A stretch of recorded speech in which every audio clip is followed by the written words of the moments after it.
Welcome to another episode of the Asylum. And as I promised, I have Nick from Occult Rejects here with me. Welcome, Nick. What is up? What's going on? Thank you very much for having me on. I look forward to this chat. I look forward to it too. I'm so excited. I'm supposed to organize a few more interviews and actually go on a few shows, but That's time great. constraints. You have anything going on? Do you want to mention anything before we get started? Any new episodes you have coming on? You have a wonderful series happening right now. Oh yeah, I do have the Mechanics of Magic. I'm still working on that. I'm working on a two-part eyeball series. I think is very interesting because I do try to touch on like physiology in the nervous system and just stuff that how the eye actually does like connect to your nervous system. I have that, and I am working on actually the Oracle at Delphi. I'm going to be covering that a little bit. Which actually might be something interesting that I could maybe even touch on the show today, depending if we get into initiation or ritual. Something very interesting that I've even touched on that place. Oh, okay. That sounds very interesting Yeah, well, it's because the whole like if we want to get into the whole physiological and neurological effect of things, I think that definitely knew what to do to get people going. You know. which actually brings us to the topic we were going to be talking about, which is something that most magicians I find not so much within the Wiccan community, the pagan community, but more magicians tend to forget about the body as a whole. Do you think that? Is that why Yeah. you started this series? Yeah, one of the major parts of it is that during just my magical practice when I started having I guess weird experiences, something did like just from having my own physical like reactions to it, it just made me kind of start looking into thinking maybe stuff does actually go on with your body when you're messing with magic, and eventually I started like kind of realizing like just started looking at even certain parts of your body. I started thinking like, wow, that kind of looks like almost like occult symbolism or certain art that I've seen. So that made me sort of looking into it even more. And yeah, I do think that there is a lot of just from my opinion now from looking into that, there's a lot of stuff that I think we do to ourselves for physiology, even our nervous system, our brain, our eyes, and everything. And I don't think we realize when we're playing with this, playing with this stuff. Do you think when people start, uh, I know the nervous system is one of the things, it's a go-to, but it's like in the back of your mind, like, Yeah. okay, this is bothering. But do you think there's more in-depth things that happen within the body most magicians tend to forget or ignore?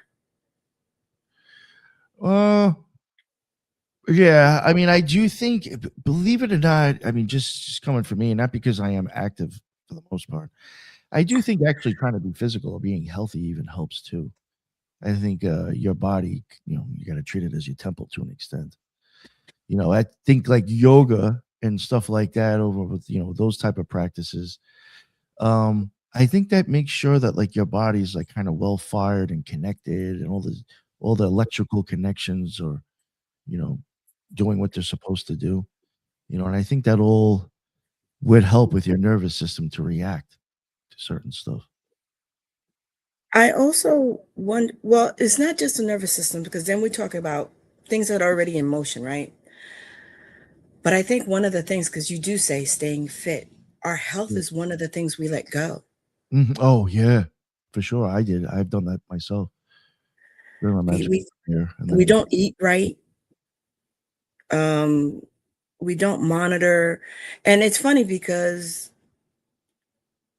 uh, I was talking to someone who happened to be high in the organization, and one of the things that they would usually harp on was you have to eat healthy. You got to know your body. You got to be careful what you intake, which is something that everybody will talk about, different philosophies, different systems, but we don't take care of the number one house that we have, which is our body and what we intake. And you did an herb yeah, series at one point, and I think that blew your mind. I think you said one time that blew your mind away. yeah, I had no idea. That was another thing that I was just like, again, because there's just a lot of things that I started seeing how there might be like a contrast to science. I mean, that's even another thing during my research and studies, just having the podcast. I started looking at a lot of people from the Renaissance time, especially people that are even mentioned in the OTO as Gnostic saints in the Gnostic Mass. Some of those people from the Renaissance, and like they're drawing and talking about eyeballs, brains, nervous systems, blood, some of them. And it's just like they were talking about it back then. Why aren't we talking about it now?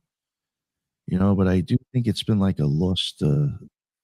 What was the original question? I'm sorry. I think I lost it. It was about what we intake, our intake of food. Because even those people, the Renaissance, to a point, they did record food intake. Oh yeah. Oh no. Yeah. And then they were very big into like Tycho Brahe, huge with tinctures. Huge with herbs. He had to take care of the whole island of Ven. Where he had his observatory. He was also in charge of keeping everybody. He was like the doctor for them, and he was huge with using astrology as well, using these herbs. He even had flower beds around his observatory done in planetary groupings. And he used his stuff. And up until I think the late 1890s, maybe early 1900s, some of his tinctures were still like in Dutch or Denmark, like pharmaceutical books as legit medicine still. So, but now we don't talk about these things. We don't Yeah. observe them. It's almost fallen into the kitchen witch category, Yeah. which is almost mythical and considered. See, I'm sorry. Go ahead. No, no, no. Go ahead. Go ahead. Go ahead. That's where you see a lot of stuff like this. I wonder, like, all right, you got the kitchen witch idea, but it's like, is it going back to this stuff that I'm talking about now and it's gotten lost and now it's just kind of some like you're just not really fully grasping what you could be doing with this. Yes. I mean? It's almost kind of gotten, I hate to say it, woo-woo, they're just misunderstood. Yeah, but I definitely think that there is now I remember also where I was going with this. Yeah, because of seeing science and certain things, I started looking at herbs, especially even like seeing stuff with Tycho Brahe. And it is amazing how some of them like will actually like the beneficial stuff you'll get out of it and how it even like again, some of them the way they work is because it hits your vagus nerve. That's how it stops your stomach from bothering you. But I started even noticing again, it's still hitting one of your cranial nerves or this and that. So, but yeah, I was actually very surprised to see some of the stuff that I was like, damn, these herbs do all this. And we take Scott Cunningham for granted because every magical practitioner, every witch will tell you they have his book on Oh herbs. yeah, that includes. And I had both of them. I They're found out Bibles to me. silently, so does every magician. Oh yeah, yeah, yeah. But we don't talk about what we intake and the effects. I mean, I'm working on a series myself. It's going to take a while to get going, where you talk about the elements of food when you're putting them together. There's even magicians. Actually, Thelema had it, but it's out of print. They had a book that hit every Sabbath and specific foods for each Sabbath. And if you look up their correspondence to either deities, tarot, astrology, for whichever Sabbath they're paired with, they do have that correspondence to push through that energy. If you think about it, you mentioned initiation. And we could talk about this without Revealing secrets. giving up any secrets. Yeah. But every initiation mostly have a feast afterwards. Yeah, I would say that's in so many other orders too. That's that, Yeah, that's why I say you could. Every initiation has a feast. Why do they have a feast afterwards if it's not essential to the process? Yeah. That's that's also yes. I have also looked at though. It may not always be, or maybe why it was incorporated, but that is when you start looking at initiations and how it is supposed to hit all your senses, and how there is certain ways how there is cues that or will tell your brain now it started and now it's ended. I could see how the feast is supposed to really now tell yourself it is done and over, and Yeah. then getting taste, touch, smell all over again. You know, And just also, it's there. also You wonder. in fueling the body. Think about every spiritual system always have. You need to fuel the body. You need to give yourself the energy. You need to replenish what you expended and Oh tech. yeah. Even during that whole situation, you could be burning off certain shit just because of the way your body's reacting. Yeah. You know, I depending on how mean, the initiation is too. that's where I learned, that's how I learned the trick of, if you, I don't know if you've ever drawn down, if you're familiar with that term. Yeah, yeah. I found the trick that if you draw down and you haven't come back down to earth afterwards, you drink a glass of salt water, and it'll immediately, it's a crash, but you immediately ground yourself so you don't go into the world high as hell from your Well, experience. that's funny. That's interesting. Yeah, it's Uh, funny. Even looking at it as from an electrical sense, it makes sense for grounding. you see, you have that Yeah. view, that aspect of, Because I've done that for a different reason. When I was having my weird experience with fucking around with magic, there was one point where it felt like my legs had static electricity going through 'em. And I was like, "Oh, I don't feel fucking right." And I was like, "Yo," I was like looking at my altar, and it had the fucking still had the salt water on the altar, and I was like, "Fuck it." I drank it. I was like, "See if it works." It did help, but I was just like thinking anything. I'm like, maybe salt water will help this. So, I mean, No, I told the doctors when I went to the hospital, and they actually laughed and they're like, "Yo, we that makes sense. I see where you're coming from with that." They thought it was cute, but they were like, "We can see the correlation. You know, you're not that crazy for doing that." and that's the thing. A lot of we'll talk about herbs. A lot of the herbs, it may seem far-fetched, but it does help. Like I'm going Yeah. to use this as an example. My brother had a fever, and I know he has gut problems. So, and he couldn't, everything they gave him, the fever was just a little bit, but not going down completely. And I was like, drink some basil tea, only because I know what he ails him. And my mom told me like a couple hours later, yeah, his fever went down. He's able to hold down food. I was like, yeah, that's his gut acting up. It's trying to fight something, but it's not Uh, working. And I just discovered basil tea. I'm going back to basics, and I don't know if because I'm an old lady, but I also I approach everything, especially after coming. I guess I don't know if you would agree with me. Sometimes you go through certain initiations, or you go through certain stages of your life or workings. Sorry, train.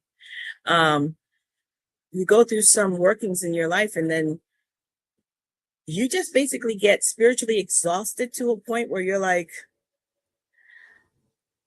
why am I doing this? I hate to say it that way. You're like, why am I doing this? Do I really want to put myself through this? Was it worth going through all the shadow work and doing all this? And then after that, you're like, go back to basics, cleanse the body, get yourself right. Does that make sense? yeah, yeah. No, no, I get that. So I started going back to herbalism, and I'm realizing that, wait a minute, if we could take care of our body, and I do believe if you practice magic long enough and you're good at it proficiently enough, using all the elements, you could even heal yourself if you're going through something through herbs. Yeah, And of course, okay, I am not saying walk away from your medical doctor. That's not what yeah, I'm saying. yeah. But I'm saying, as a magician, there are ways of fixing things prior to popping a pill. Oh yeah. Well, I mean, they didn't use that shit back in the day. That's true. And a lot of the magicians, I think, even you mentioned it, they did do this research, and I think we've forgotten. We've left it because it's not mystical enough. Yeah. Well, that's even I've even and like this is something I was even trying to point at too with when you start looking at what some of these herbs even do for you physically, it's like, all right, I can see how this is now for used for banishing because you're removing the stomach problem that you had, Yep. or yeah, just like just there's certain things where I just start wondering, like, was this even known back then? And maybe because you weren't so specific, it's got even confused that it wasn't for the body. Like I do wonder if they even knew, like exactly, like that I this think they did. I I def think they did Yeah, for sure. because I was actually prior to us actually talking this morning, I was thinking and I was thinking about alchemy. And alchemy tends to be the most elusive practice because everyone's like, how do I go through how do I practice alchemy now? I need all this expensive stuff to practice it when that's not but that's not necessarily the case. No, it actually, I've even realized since I've gotten into this, into podcasting and talking to people who do mess with this shit. Yeah, it doesn't have to be all that expensive, like you're saying. And if It's not what I thought. you think about it, With metals, yeah, maybe. But if you think about it, there are things that we do, some of us on a daily basis, that actually emulates and shows you how to be an alchemy. Do you cook? Do you bake?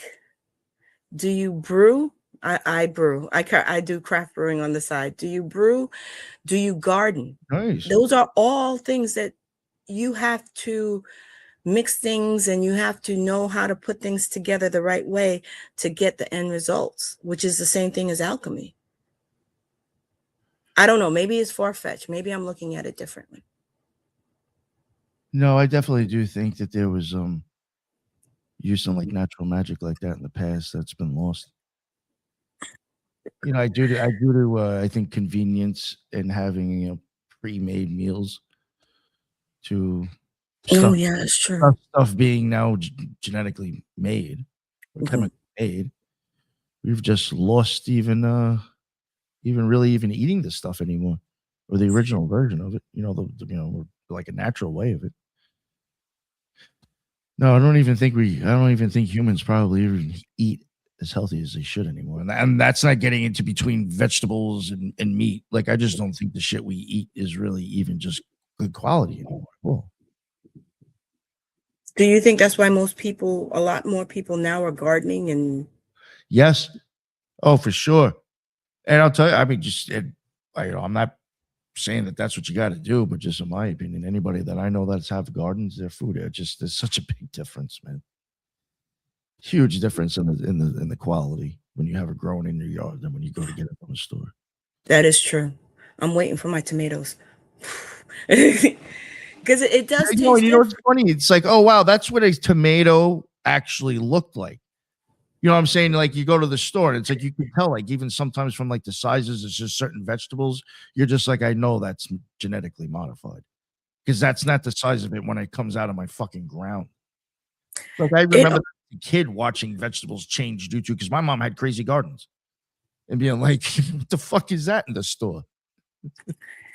actually, you know what I noticed? Because my that's the one thing my dad didn't grow was tomatoes. But when I was younger, prior to me, when I was in the service, I ended up leaving the States for a little while. Prior to me leaving the States, even the tomatoes in the supermarket were rich and they were beautiful. They were juicy. They were like, you could eat them like an apple. Yeah, yeah. Now it's just like a bloated fucking red thing, right? When I came back from overseas, and the first thing I noticed was the tomatoes, and I was like, this is not a tomato. What is this? This is what we have. Yeah, you ever And see it was when onions I, now too? huh? You ever see the sizes of onions now? They're like 3 times the size of what they normally used to be. Yeah. Yeah, actually. And if you grow them yourself, they don't grow that big. No, yeah, I've noticed that too. I was like, where are these onions coming from? I mean, Well, no, when it's I was not when I where was they're in coming prison. from. You have to ask what are they feeding them? But that's a Yeah, whole different. But this is the thing. We tend to not pay attention to that as magicians. yeah. We care more about, and I'm not saying that it's a bad focus, but we care more about getting that ritual tool Yeah, sometimes you're right. than what we put into our bodies. What we're eating, where we're eating, how we're eating, the quantities we're eating, Oh, which I even do that to myself with this show. every once in a while. Like right now, I like because I've been working so much on my shit. It's like, yo, I need to get out, start eating healthier, and go to the gym more. Like I've actually been slacking. I mean, I could do that to myself, just getting focused on work that I'm doing. That has to do with the occult. Yeah, I mean, I've done that to myself with the podcast already. But that's the important part, because if we don't take care of it, if you,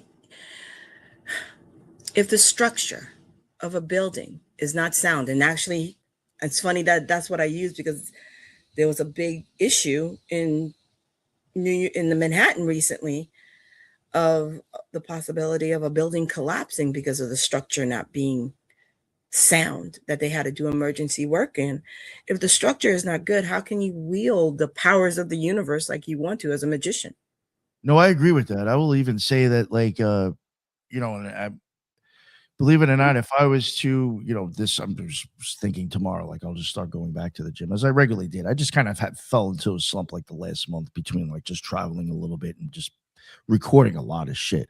I've slacked, but like in my head, and this is for people who might be thinking this too, it's like, oh, I don't know if I have the time and I got to get all X, Y, and Z done. I've noticed for myself, if I make that 45 minutes, an hour time to go to the gym and work out or whatever, it just for me ends up getting me like I'm firing all pins now for the rest of the day that I'll probably get more accomplished. I'm more awake. That's I'm more alert.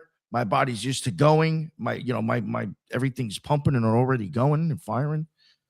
And days when I think after a while, when you suck in, for me, when I start like slumping and just like focusing heavy on doing stuff for the show, I'll start hitting a point where it's like I think I'm actually doing less because I'm more sediment. I think if I was to start going out and doing more and making time for the gym, I'd actually be getting more accomplished at this point. Like it's starting to become like for me detrimental. and I think that's for everybody. You can't be I thought when people say you can't be an armchair magician, Mm. they were only talking about just reading, but no. Um You People gotta who leave are the house too. what? You gotta leave the house too. You have to You how gotta be can active. you be productive, and how can you be a magician if you don't experience the world?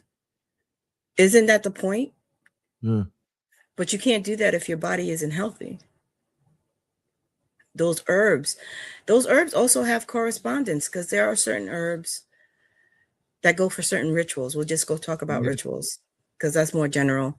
Mhm. Um, but we don't take the time sometimes to see why certain rituals ask for certain herbs or certain Mm. scents, Yeah, or because sometimes the herbs can even maybe give you even a little bit more of a clue of why you're even doing the ritual if you look what they're used for.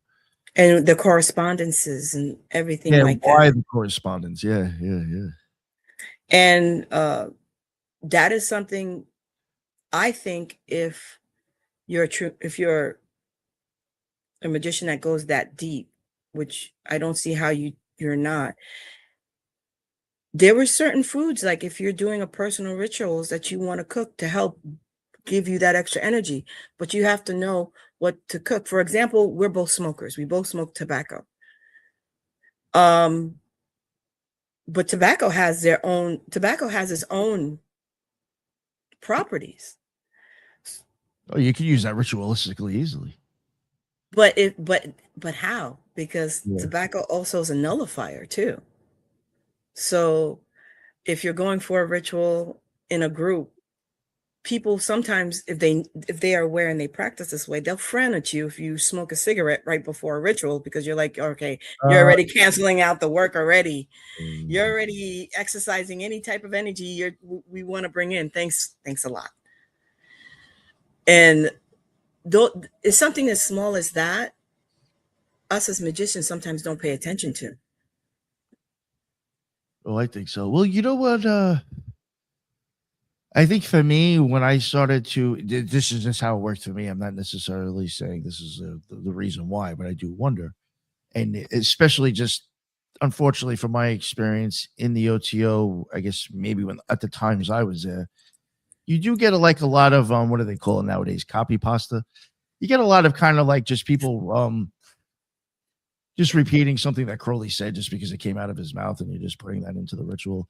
Or a lot of times I think you will get people that like get spells and just see the correspondences and just say, all right, I got to get this, and this, and that, and not really looking into why. Now, when I wanted to start making my own, I wanted to start making my own kind of spells or coming up with my own things. That's forced me to have to actually start knowing what these herbs are for, because now I got to know which ones I'm going to use to match what I'm looking for. And I think that helps you actually then have to kind of force yourself to actually know what are these things doing, besides the fact that somebody else said this 100 years ago in an old book to use.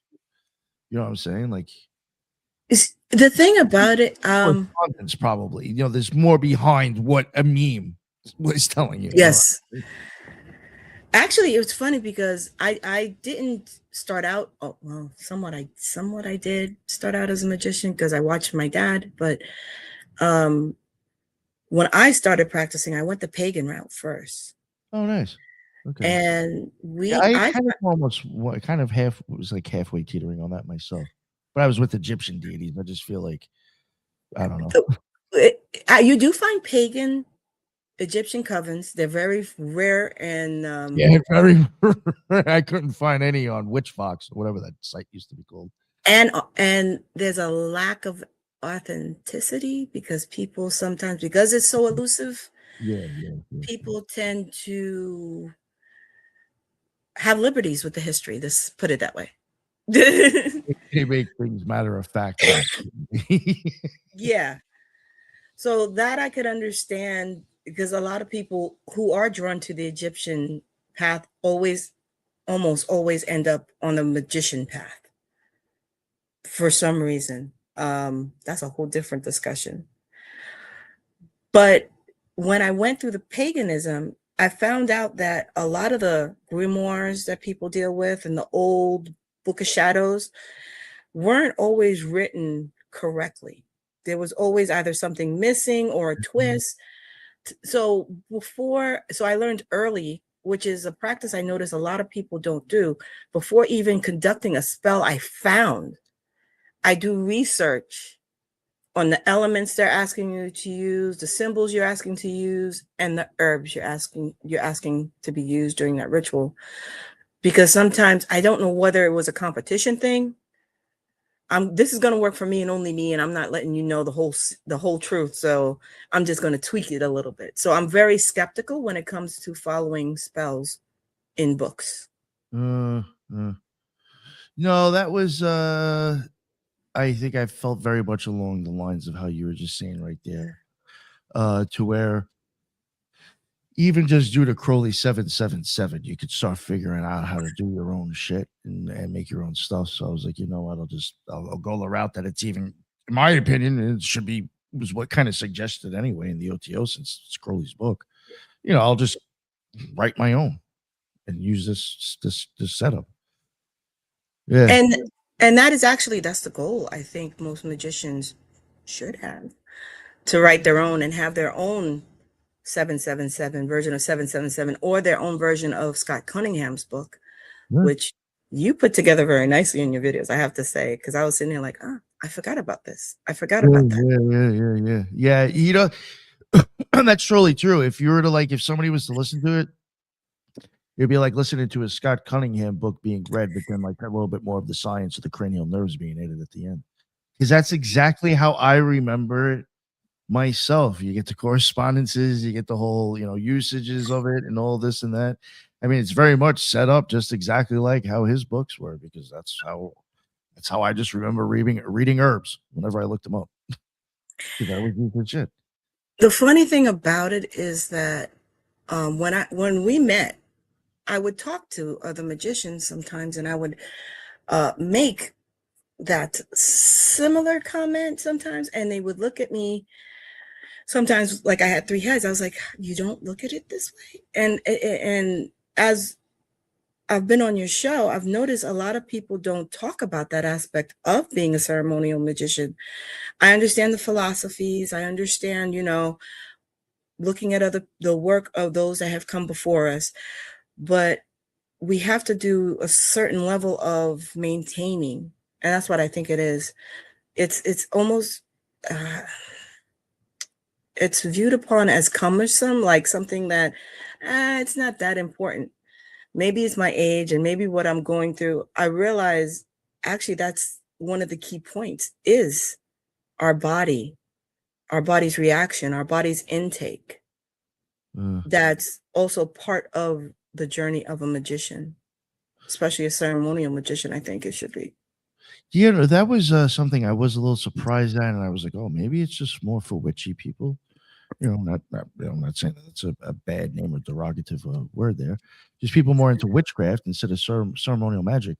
When I was in the OTO, I understand it was probably mostly men that I spoke to, just to keep it comfortable and just whatever. So I'm sure if I spoke to more women there, maybe I would have talked to more people that were interested in crystals and herbs. But I mean, none of the dudes, nobody there I really spoke to was even entertained them that too much. It was basically just whatever incense that it seemed that they ever burned at the lodge. That's what got used. And that's kind of like, there wasn't too many people. Like, there was even somebody, I almost said his name, that we were both close to. And I remember him, like, he actually, like, to me, it blew my mind. He's like, I actually really never got into herbs and crystals that much. And I was like, sent him Scott Cunningham's books. And he looked into them and he said he actually, never really entertained it, but he says he started thinking about getting into it. But yeah, there wasn't too many people there. It'd be so easy if I could just start rambling off the people's names because you know who I'm talking about. But a lot of these dudes were just like, nah, it's not my thing. And I'm like, well, I don't know. Maybe I'm going to sound like a bitch, but I think they're cool. Like, I think they all have a purpose. I used to make all tons of incense concoctions myself going along with the correspondences too. But you see, that's the thing. I actually, it's not just at the OTOs. Any time I interacted with ceremonial magicians, that was not. It was like you said, it was considered a witchy thing. And Yeah. but if you look at those, if you actually got the full diaries and journals of the magicians of the Renaissance, they took detailed notes on herbs and different foods and their correspondence. So this was Yeah. also part of the practice, which is, I think, part of the practice that for some reason got lost along the way. I hate to say, if those people came back now, they make a lot of these Instagram, TikTok people look very ignorant. I wish The I shit that could. they were doing back then when it came to herbs and sciences is still like, I wish people were doing that now. I actually wish I understood what you meant because I don't follow people. I don't follow people like that online. You know what? It comes up on my algorithm regardless. It may, but I'll go past More it. animals. Yeah, I gotta start looking at more animals again, more cat and dog. I go past it because maybe it's because I've been doing it for so long. I have come to the conclusion that yes, I understand people will share their experiences. I don't share my experience too much because there's a vibe out there of people's like, okay, you experience it, so I'm going to experience it just like that. No, no, that's not how that works. Yes, I totally agree on that. Because it's like you mentioned initiation. People take initiations for different reasons. Yeah, yeah, you're totally right. So that affects their experience for that initiation. Like, even So for me, like, even I mean, for me taking initiations, it's like I wanted to, like, sometimes I think people just thought it was like a cool number to add, but like to me, I was like, yo, I'm getting handed secrets I'm supposed to try to decode. Like, you know what I'm saying? Like, for me, it was like, part of the whole mystery and trying to figure it out. Like, I still wish, totally, I wish I remembered more of them, or I even had, keep it real. I can't go back to the OTO, but if I could, I would go back to probably some of the initiations just so I could now, the way I look at magic, try to figure out what the fuck I was looking at when I was going through it. You know? that's actually a very key thing to do. But in the same aspect of talking about initiations and getting into magic, even what got people on their road, there's no two story that's alike. No, nope, no. Everybody has their own So perspective. so Their own- why am I going to think someone's experience with a certain spell is going to be the exact same for Mm-mm. me? Let's go back to herbs. Let's take a very controversial herb, depending on who you are. Okay. Cilantro. Ooh. Use a little bit too much of that and it can ruin a meal, I think. But actually, do you know that there are some people with a condition that they don't taste cilantro the way most of us do? It Yeah. tastes like soap to them. Yes. So you could make the best meal with cilantro and you ruined it for them because their body chemical makeup can't process it properly. It's down to something in their genetics, but something as simple as cilantro caused this effect. What else could you intake in your body that could change your body, your taste buds, and your magical experience? A Uh, healthy magician is a successful magician. yeah.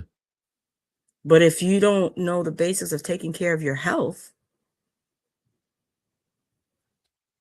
or what could counter, what could work and what not, what are we doing here? What's the point? Why are you getting Yeah. in front of that altar? No, I agree with that. I've been humbled. My body has humbled me. And it made me look at it like, what am I intaking? What am I putting together? What am I causing? High blood pressure. But I would like to take a look and see those who suffer from high blood pressure, what are they missing spiritually? Or what are they overindulging in spiritually that's causing them to have high blood pressure? That's causing the salt to react in such a way. Remember, salt was a grounding thing we said before. Yeah. But then that you hit a point in your life where salt is the enemy. Yeah. Oh, sugar. What? So is sugar. Oh, we won't talk about that. Yeah, That's that's another my one. problem. Oh man. Oh, kills me. Guys, that's another gentleman. But then again, if we look to those that I don't want to say idolize, but we um look at when it comes to uh their writings in magic, they didn't also overindulge the way we did either. No, it was a different world back then. Yeah, but yeah, you're right. Yeah. So I mean, I think it's a I personally think our food intake is one of the overlooked key aspects when it comes to us practicing. Uh, it was even a completely different life back then, but yeah, for sure. I mean, most of the scientists I know, maybe I'm being biased. Most of the scientists' discoveries and evolution came from those books that they consider Yeah. blasphemous. Well, the original scientists were basically alchemists and occultists anyway. I mean, Did we lose that? yeah, I think so. Totally. Oh no, I think science would look a lot different right now, and I mean it's coming around, but I think it would look a lot different right now if you actually had. I'm sure there's occultists in there, but more of them. Because I do actually think they'll look at it from different angles that a scientist will never think about, or they won't make connections. That's true. But I also think that's also due to the fact that we don't approach our practices in that manner anymore. Yeah, no, I totally agree. I mean, I've heard a lot of your guests say that our magicians say they keep a journal. Mhm. But how many day-to-day average magician, I should say, I don't want to say average, but like, everyday magician actually keeps a journal that way? Very few, I think. Yeah. I was never The even perfect with that. what? I was never even perfect with that. I did have a book that I wrote in, but yeah, it wasn't consistent. Consistency is kind of hard nowadays too, because the way our lives work. Mm. Whenever I did a ritual, though, I did write it down, like stuff like that. But like, I just wasn't daily all the time. When you first started, were you watching your intake? I know you probably do now, but Uh, no. When I started getting more serious, actually, and started looking at it as like a little bit more of like a, I guess, of a divine experience, then I actually started to. I started to eat cleaner. I started to make sure I exercised more. Yeah. Believe it or not, because of getting into this stuff, I myself have actually got, I mean, since I've been in my late teens, probably, or 18, 19, in my early 20s, I've always like started going to the gym here and there, but I've probably actually taken it more serious since I've actually gotten into the occult. And even like, even I'll even say that way, I'm like just doing different techniques and looking into different things to make, me respond in different ways. It's almost like I'm throwing together a ritual now, this and then that to get this. It's a concoction. but there's a joy in that too. Oh yeah, yeah, yeah, yeah, yeah, yeah. Of course. There's a joy. We don't look at it. I don't think you even look at it that way too when you're putting your meals together, that you're like, I am creating a great magician. I am putting together to move forward, which I think is a vibe that's missing as well. I think you I turn it mean, into like a loop too, where it's almost like when you start kind of paying attention more and like to your health, I think your body and your mind will work better, and then I think that just helps your magical career more. And it's almost like you'll just keep feeding yourself going forward in some sense. and then you grow to the mechanics, like you're going into, Yeah, I like that. because once you're aware of what's going in, then you're like, okay, you have to be aware of it's doing. Yeah. And then after that, you ask everything that you do, initiations, your magical practice, what's it doing to me physically? Yeah. We don't think about that because they are side effects. Even to if you're doing baneful magic, or what some people would say, right hand magic, or white magic. I don't like those terms, but that's the Yeah, best way to I explain know, it. right? It's like, oh, can't we come up with a better, yeah, I know what you mean. You almost But it, you saying it, right? yes. You're like, God damn, I'm almost embarrassed using this term, but But then and but then it does, then when you start looking in that view, then it grows and you start to understand the mechanics and you start looking at the mechanics, which actually brings up a question I have for you. You are so fascinated with the eye. oh yeah, yeah, I What know. brought you to this fascination? Mm, well, I think it was because, like, well, one thing I had noticed every time I just had the weird experience, those times, with magic. Again, I would always get one pupil bigger and one smaller. So already I was like, something's going on with my eyes physically, and I remember when I went to the doctor, because when I went to the hospital, like they did some like basic stuff, and they were like, it seems like your eyesight's fine, but you should probably go see a specialist because this isn't normal. They thought something was weird too. They're like, one's 4 millimeters bigger than the other one. Uh, and so I did go see somebody, I think 2 or 3 weeks later, and by at that point it went down 1 millimeter, but the lady could even tell that it was different. And she had told me that your eyesight's fine. She's like, I can't figure out anything, what the problem is or whatever. And then I was like asking her like certain stuff about like how the eye works. I even told her, I said, listen, I'm an occultist. And I said, I'm into magic and shit. And I said, I had a really weird experience. And I said, for some reason, I feel like maybe like my eyesight changed or something. I forgot something, and she starts going on trying to show me like what the reflection of like your sight is inside your eyeball and your lens. And I'm looking at her, watching her draw it, and I'm like looking at my universal hexagram on my arm. And I looked at her, I was like, this? And she's looking at it and she's like, huh.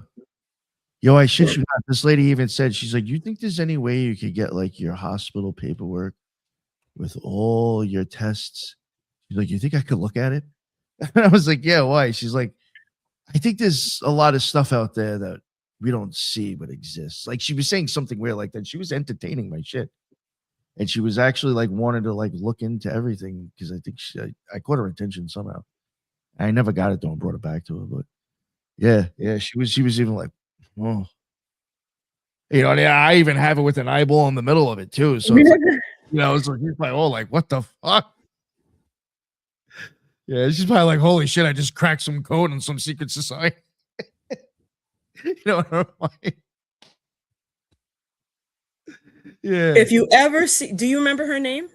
No, no, no. I was about to say, if you ever see a paper on medical symbolism and the occult, that Yeah, might be yeah. her. So he has come up to my yeah, yeah. Right? But that's how that happened. That's why the professionals that in those fields tend to make the breakthrough the breakthrough because they're in it. They see they work with it every day, and then they see an occult symbolism. They're like, wait a minute, that looks like XYZ.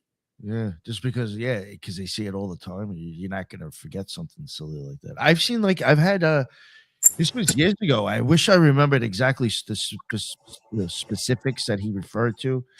But there was an electrician that we had on the show that was even pointing out certain occult symbolism, how it's just like, oh, this is like almost the same exact shit that's used in electricity.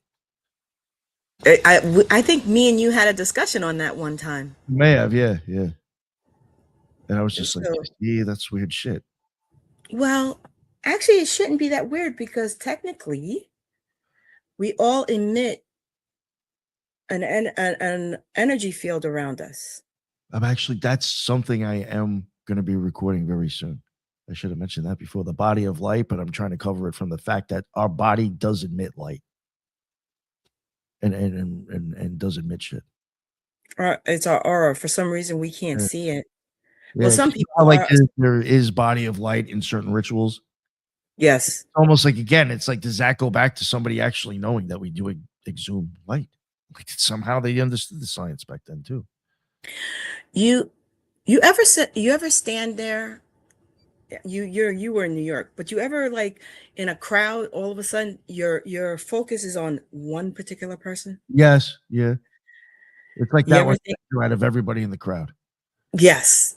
You ever think that's because of how bright they may be emanating their energy and maybe not knowing it or something Yeah. like that? You'll always find you'll either find someone like that, a random person, or you'll find someone that is just like overjoyed. It's like they shine brighter and you're like, "Oh, okay." But you dismiss it. So somehow we are tuned to it, we just don't see it. No, no, I know exactly what you mean. So, no, I always wondered why you were so fascinated with the eye. That makes sense, actually. Yeah, and then once I started looking at I remember when I started like looking into like the optic nerve and stuff. Because I think that was even something that she had mentioned. She even started going into like how like, and then your optic nerve, turns this into electricity. And I was just like, oh, what the fuck? I was like, that sounds very interesting in itself, you know. But I started looking into like now I was like, oh, now I want to start to see what it looks like or the parts of the eyeball. And I started like just Googling like inside the eye or this and that. And when I started coming across like certain like even I'll even keep it real, like certain like not even just drawings or reconstructions, of it, like actual magnified pictures. And I'm like, yo, some of that actually looks like occult symbolism or occult art. Like I shit you not, like under a certain I forgot the exact uh, type of it might be X-ray or some shit. But a certain type of magnifying system. You look at the Zanyals of Zen. This may sound silly, but like I really like it. Really does look like a hermit with a staff in its hand. If you look at the hermit card, it looks just like that. They're like these little clusters of things with like a little blade sticking out of it, a little stick out of it that attaches to the lens, and it's like what makes your lens move up and down, which changes the light direction in your eye. It's called the Zanyals of Sin. They look just like that little hermit dude in the Golden Dawn deck, sitting there with his little staff. I was just like, yo, what? No. Very weird though. So you have to ask yourself, how much did the old time magicians realize through the studies? That's like, even this is the best way I can explain it. Sometimes if you were to look at your Zanyals, then it almost could look like when you're looking at the lens and then you're looking at the shit come out, it could almost look like a tire with with spokes. Like those, you know what I'm talking about, those old school things. Yeah. Now, sometimes you'll see like in some occult art where it's like almost like it looks like a sun, but then it'll have like all these like little things coming out around it. Or sometimes I've even seen that on shields. And when you start looking at what the Zanyals of Zin look like on a certain angle, you're like, yo, that looks like the same fucking design. But I always just assumed since it was round, it must have been like a sun or something. But it looks like the same shit. That actually is very interesting. You're going to include that in your. Yeah, I've actually done that in the past, but I could no, I could. There's many more eyeball series is coming. Yeah, the first ones I really wanted to redo this time was I've already done 2 parts just to give people an idea how the eyeball works. Now I'm showing how the eyeball even can affect your emotions and all that stuff with the mechanics of magic. Your pupil will actually, like, depending. This is where you can almost start even getting into initiation or ritual. With a person, you're having this relationship kind of with the outside world and how you perceive it. And depending on how you've stored it in your memory, when you automatically see something, it's just going to be attached to a certain feeling. And your pupil then, for certain ones, and it is your cranial nerve, CNS2, it connects to your optic nerve and then goes into your brain. Your pupil, if your pupil will even change depending on your emotion, with fear, awe, anger, and then it will remember that that's associated with that emotion, and it will send it to your brain. So like your eyeball, like actually literally is going to look at something, then decipher from what it remembers in your brain associated with that, and then tell you the emotion that you should be having with that. And it creates a feeling within you. Which actually could also attribute to people having random memories of random scents too. Mm, yeah. That's not occurring at that time. Ah, But even something like this, I think, is even a real basic way to show us how if you change your perception of the world, you will actually change yourself in a sense. Because again, you're the one who's attached whatever you're looking at to equal something. This is real easy for people who are sucked up in politics. Stop paying attention to this shit, and it will stop getting you triggered. Like, true. you know what I'm saying? Like, you'll see something if you're on the left and you see something being said by Donald Trump. Scrolling and you see Trump, your eyeballs are going to know I hate that motherfucker, and it's going to incite something because your eyes remember that image because in your world that you have constructed, he equals something to you, and vice versa for the left. You know what I'm Yeah. saying? There's just certain things that when you'll program yourself how you're going to handle what you see in the world around you. I think if you already even start to change that, that's like, so when you look at something now, it doesn't control you in that way anymore. I think that's like a simple kind of shadow work in a sense, type of Yeah, magic that you could do on yourself. actually, I think a lot of people need to do it with the overindulgence of social media. Yeah, But no, no, I agree with it, myself included. I got to stay off of it. I actually take breaks every now and then. Like I said, like you were mentioning the TikTok and Instagram Oh yeah, magicians, and I'm I don't like, even use TikTok. I just hear that that's even a horrible more platform I than don't it. even. Yeah, I couldn't even tell you. I'd throw that in there because of hearsay, but Instagram's bad enough. Yeah, but like I think my last TikTok post is probably from 8 months ago. I didn't even know you were on TikTok. Yeah, no, see, there you go. I I don't have think TikTok, I have like so 1,000 followers or some shit, 1,500 people. Yeah, I don't use it at all. but a couple of years back, I took a break off of Facebook. Well, actually, I'm only on Facebook for people who are not within my vicinity, ex-military buddies and family. I'm hardly ever on that. And I found out when I take breaks from social media, I'm a much happier, Oh yeah. easygoing. productive person. For sure. For sure. Oh yeah. So The that sucks is I have to use it to book most of my guests. it- Or because that's the if I didn't thing. have to, I would never go on it. And people, if you want someone on their show, that the first thing they do is go on your social media. And I'm like, I hardly post on that. So you're not gonna find out much about me on there. Yeah. I have to put a reminder to post. So I speaking as such, the focus from doing the basic things that we were talking about, worrying about your body, to the phenomenon that is the social media practitioner. Why do you think that's so uneven? The fact that most people would rather put stuff on social media than actually live their lives and take care of their bodies. Uh, maybe in some way, I'm not saying it is or not. It's just again, it's to how the person looks at it. Maybe that's an easier way than the other options they think they can get for acceptance and friends. It's hard to explain what I'm trying to get at. Ask that again one more time. I mean, instead of worrying about the body, the intake, taking care of the body, there's more of a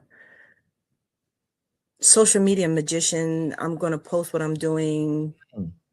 type of gist. That's what I'm getting from everybody that tells me. Like I said, I don't follow these things. I don't Yeah. look into it or anything like that. I think, yeah, I just think some people are just going to keep it real. They want attention or acceptance. Yeah. Unfortunately, Because, like, this is just something I was even saying to somebody that I thought was interesting. And I'm sure yourself included, if you look at some of the people that I've had on the show, and some people I have not had on the show, but if you look at a lot of the people that us, and for the most part, a lot of the magical and the witch community would look at as people who might have something worth to listen to. If you look at how they even exist on social media, I couldn't tell you what their altar looks like. I couldn't tell you what the fuck they're working on. And it's just weird. It's just like, where's the disconnect? Because all these people, like everyone put Shoemaker, Rankin, all these people, even La Milo Duquette, all these people, put them on a list. You hardly know what the fuck they're doing, what they're working with. They're not flashing all that shit off. But yet we're looking at them as being the educated ones. And well, you're not doing what they do. You're doing the complete opposite.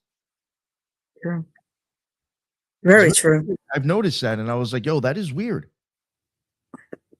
Well, you're supposed to keep your work private, first of all. That's what I thought too. But well, it's supposed to be.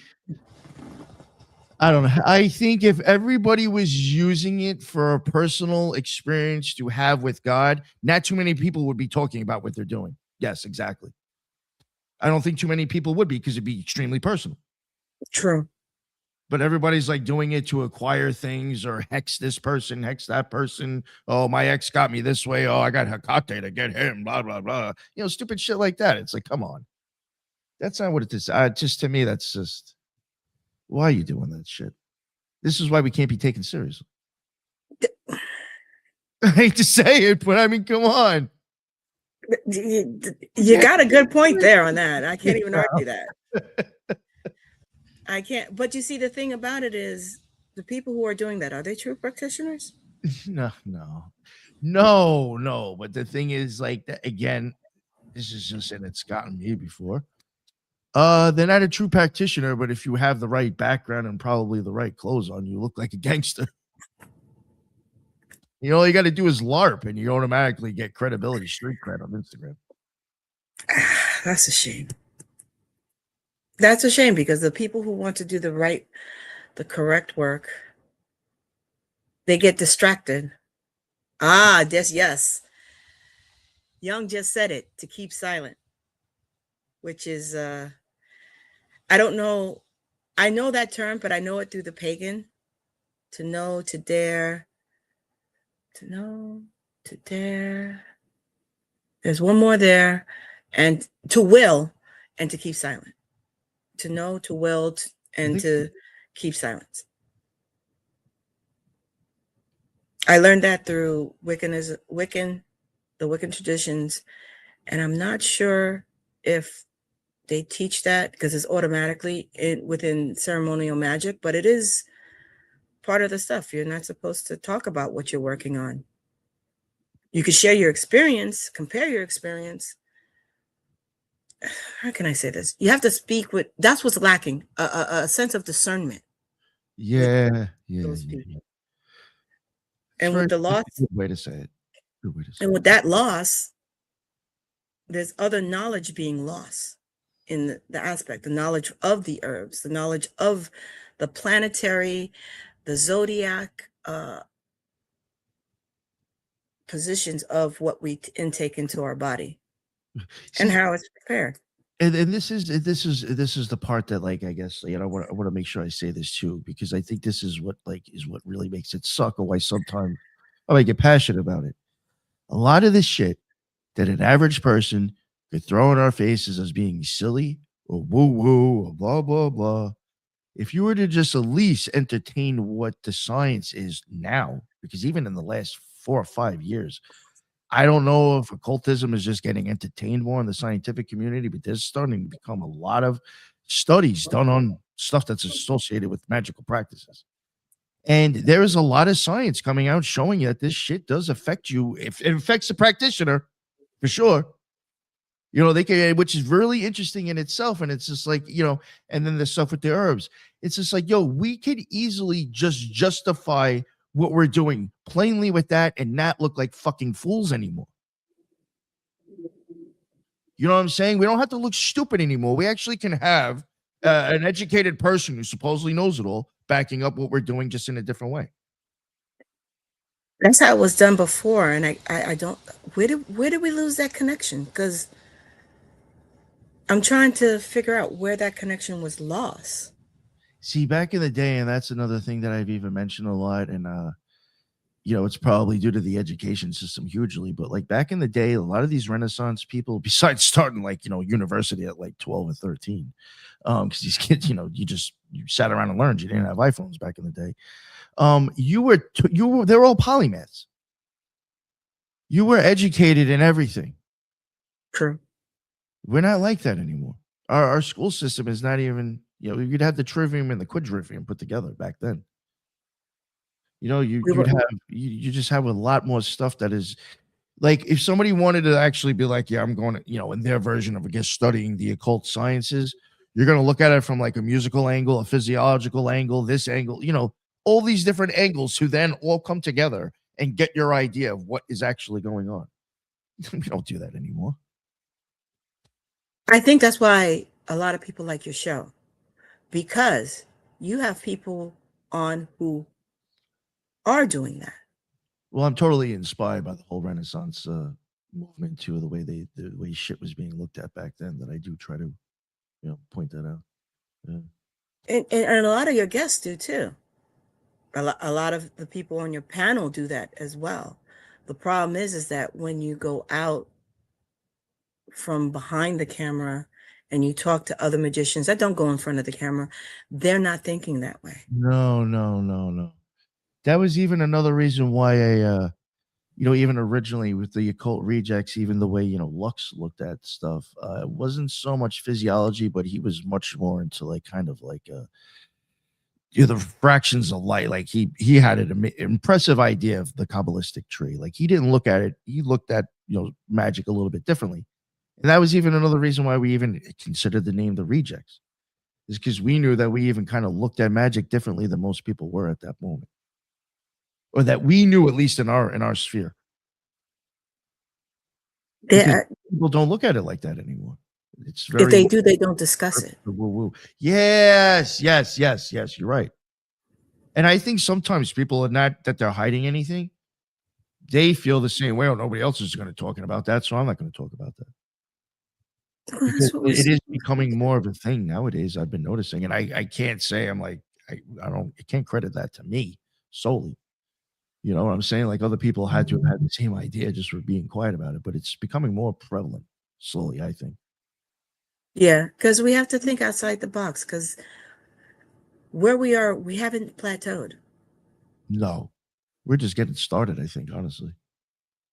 I agree with you 100, but it's time. I'm going to say it. I think it's time that the two different aspects of magic, I'm talking about paganism and ceremonial magic, come together and actually compare notes, conduct whatever experiments they want to. And once it joins forces, everything I think will be that much closer to discovering the secrets that we're looking for. Because it's not that weird. I mean, these herbs aren't, the herbs aren't new. The food we eat aren't new. Well, they may be It's just not what it used to be, but yeah, yeah, I hear genetically modified you. Yeah. to a point, but they're core, and there's meaning between eating, ingesting, and producing magic. Oh yeah. If you look at any serious ritual, there's going to be fasting a specific diet. Yep. Why? Why do Mm. they do that? I think yes. Yeah, exactly. I think there was some And ending of that. It wasn't just like, oh, that just sounds gangster. That means you're devoting yourself more. No, I think they understood there was a reason for it. there was a reason, and it's funny because there's a Wiccan cookbook I was telling you about that it's called Kitchen Witchery, I think. And it has, I think I had that. It's actually a pretty big book, right? yeah, and it has nothing but Yeah, recipes yeah, for yeah, each yeah, yeah. Sabbath, for each purpose you want to do it. But if you break down those recipes and the correspondence within, because some of them are not all that great. I've cooked some things off of them. It's not 100%, how can I say, outside of that Sabbath, I probably wouldn't make it. But there are some that I would. But everything has its correspondence to that purpose. Someone went through that process and say, okay, this is good for this Sabbath. This is good for this particular celebration. This is good for this type of spell, because it does have which spells this food would be beneficial for. And if you look at the planetary, the zodiac, it all collides in. So I'm just using this loosely. If you want to bring abundance into your life, if you want to bring abundance into your life, but you're eating a meal or you have an ingredient in your meal that's basically like that represents Saturn instead of Jupiter, it has an effect. I think. Yeah. I don't know. Oh yeah. I would think so. I mean, those are different energies you're dealing with the situation. So I mean, I know I'm going down to the minute kitchenary witch aspect of it, but I think it does have it's something that we're missing. Yeah. I had even wondered like if that like when it comes to that stuff, like yeah, like did they know like the certain herbs would mimic certain benefits in your body with that, you know, planetary idea and this and that element. So like I do wonder if I do think that I mean if you were probably to understand what some of these herbs did and incorporated it in some sort of concoction and started cooking with it, you're gonna feel a difference. I think your Okay. body will run smoother, or you'll be able to certain small little things you might be surprised how easily it is to remedy it. Since You you know, did your herb series, did you start having a apothecary put together? no, no, no, no, no. You know, it's funny. I did get very much into herbs and oils. When you knew me, you probably just may not have known, but yeah, I used to have tons of shit back in the day. I can't. I don't want to go down that route again. Yeah, Why? it's just it's a lot of money and just very time consuming. Yeah, If you have a balcony, you could grow your own. I'm sorry. yeah, that's true. No, no, that is true. That is true. Yeah, yeah. I have thought Does about it because I do have a balcony. listen, they have those little stacker things. That's what I'm Yeah, doing. yeah, yeah. No, I've seen people here have that stuff where they have those like long trays on the floor and they got their rows of things growing. Yeah, I think it is a lot to overtake to intake with the function of the body. I don't know how you're able to go down that rabbit hole. That's a deep, deep the mechanics, yeah. deep rabbit hole you're going down. and then you add in the herbs and the foods and everything else. That's a lot to There's undertake. crystals to do too. What? Haven't touched on crystals yet, but that's gonna be another one. Yeah. So that's another year, 2 years worth of work. Yeah. That's a lot of research, Yeah. Yeah. Yeah. and that's an expensive hobby right there. Oh, you know it. Yeah. So that's one. Now I know we wanted to also touch on we talked about the body. You wanted to talk about initiations a little bit too. Oh yeah, just like with initiations and ritual. All right, like I could even use Catholic churches, Christian churches. There's even like sacred architecture, even stuff over in oh my god, the Temple of Kansu. Um, and Delphi, I think. Just going by it, I mean, looking at that topic and covering it, I have just wondered a little bit more behind the whole situation of like what was really going on over there. Because if you really look at it, it's just like that thing was very much connected to politics and so much shit. I don't know, but when you look at the progression, I guess so just real quick, what I want to get at is that like when it comes to initiation, I do think that there is a progression to capture your senses in certain ways before you really start even getting into it. Well, you did mention usually before rituals and initiations, you have to fast sometimes. Or if you don't fast, you're supposed to omit certain things from your diet, depending on what type of initiation you're going through, depending on the length of it Yeah, yeah, and whatever tradition you're going to. So I could see that being part of it as well. You have to, when you choose to do that, there's a reaction you have within your body anyway. You get nervous, yeah, you get whether from excitement or from anxiety. That depends on the person. So that's a big factor in it as well. The initiation process, because technically, you're not supposed to know what's going to happen. yeah, So that's on your mind.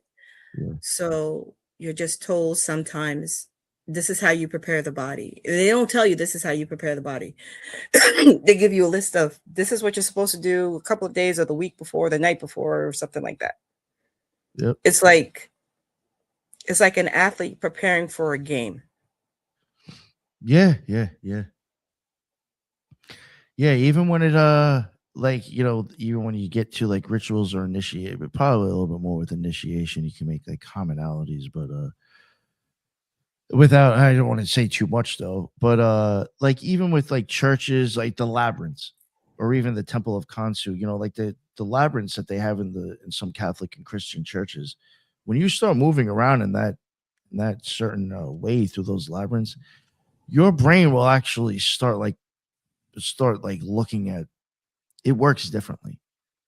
You do actually get a change with the way that your brain starts putting the scenery together and understanding what's going on. Even Well, Go ahead. no, I was going to ask during those though, and if you're talking about Catholicism, um, you're supposed to say certain prayers Mhm. prior to. And technically, I think you're supposed to also be saying a prayer as well, a specific prayer as you go through the labyrinth too, which also helps you see that in that predetermined manner that they want you to. Yeah. There's a well that's another thing too, and you kind of hit it on the head a little bit. If you don't know what you're getting into, I do think there might be a little bit less expectation, which I could see maybe that's why they try not to want you to know too much. But when you go to do something like this, is especially with a spell, and it's very interesting because I do get the point like, well, you should have intention. But I think like once you create the intention, it's the same thing as expectation. This is what I'm expecting the spell to do because this is what I'm intending it to do. Once you tell yourself that, your brain basically at that moment, once you start putting all these correspondences together, you've locked it into where it's going to give you the answer now too, regardless if that's right or wrong. True. That's so true. So like when you go into a ritual or initiation, I mean, sometimes like if you know if you know what the outcome is going to be, that kind of can change the outcome. It's true. It will actually, it not only will it change the outcome, your reaction will not be the same. Exactly. Exactly. And we always deal with vibration. So the vibration and or the intensity is lost. Yes. Like a simple way, put it this way, I have no problem admitting it, and it's not making you look bad. We did certain initiations together. You didn't know what was coming. I did. I'm sure we had completely different experiences. Yes, we did. You had to have, because I know for me, if I didn't know that was coming, and I would have been like, wait, what? We're like, fuck, I gotta make that decision now.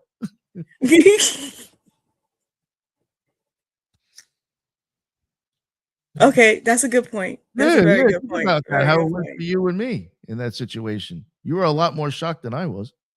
Being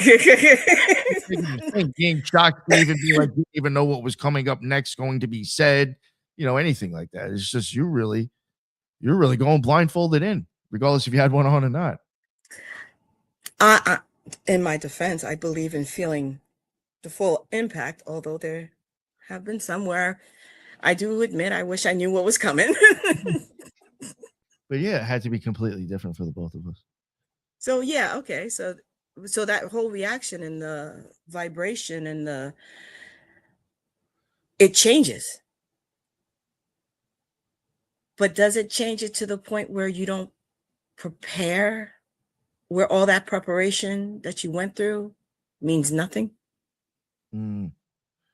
See, that is even another part that, and I'm not knocking like my experience too much, but when it comes to initiation, I just do think, and in my experience, I think they try.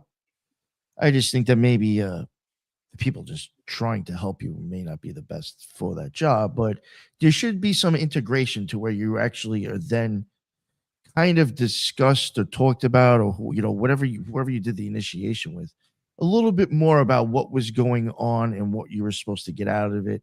Like there should be some more integration than I think there is nowadays. I think of like discussing what you actually did and why and what you got out of it and how to try to process it in a non-fantastical way has been lost.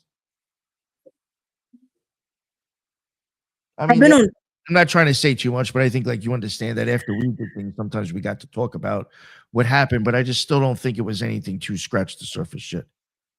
well, okay, I've been on different aspects of it because I've been through initiations outside of where we both got ours. And some people do that, but I also realize that sometimes people speak in, how can I say, cryptic ways. I think that's the cryptic talk, because at the end of the day, there's two aspects to initiation. Okay, 9 times out of 10, when you're going through initiation, you're going through a group.